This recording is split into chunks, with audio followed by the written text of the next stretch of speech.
Hyundai's new plan, vehicle to everything.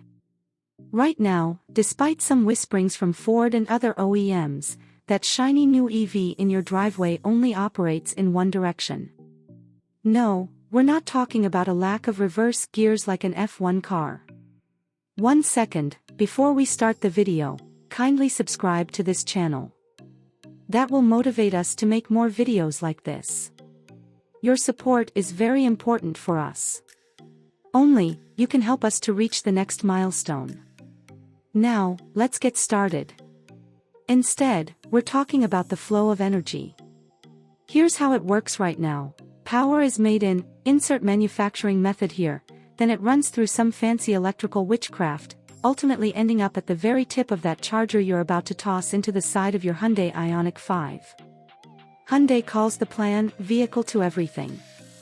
Folded into that is something called vehicle to grid, V2G. It's, well, exactly what it sounds like. Instead of the situation above, the power can run from your new Ioniq 5, through the charging cable, and into, insert electronic item here. Hyundai says that in addition to stabilizing the grid, energy stored in EVs feeds the grid, assisting in managing energy demand during emergencies or peak use hours, like evenings and mornings. Right now, Hyundai is running 2 pilot projects in the Netherlands and Germany using fleets of modified Ioniq 5 models equipped with the V2G software. First, that's great news because it sounds to us like all that's needed to implement this tech is a simple software update. Second, we feel there could be a slight hiccup. We're not sure how consumers will feel about sharing their juice with the grid. However, Hyundai was quick to assuage those concerns, saying the program offers benefits to owners, the grid, and the environment. During peak use hours, EVs will be able to return energy to local infrastructure and help even out demand.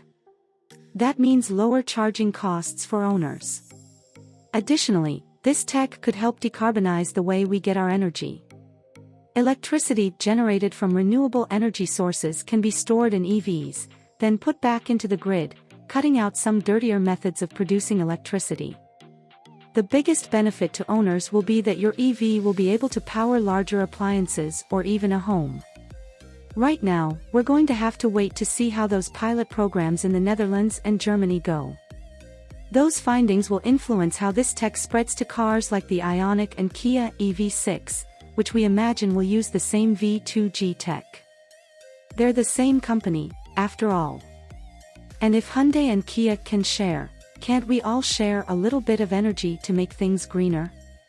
What do you think about this? Let me know this by commenting below. I would love to see them. I can go through your comments and share my feedback. Thanks for watching this video completely. Kindly subscribe to this channel and hit the like button. Thanks again, have a great day.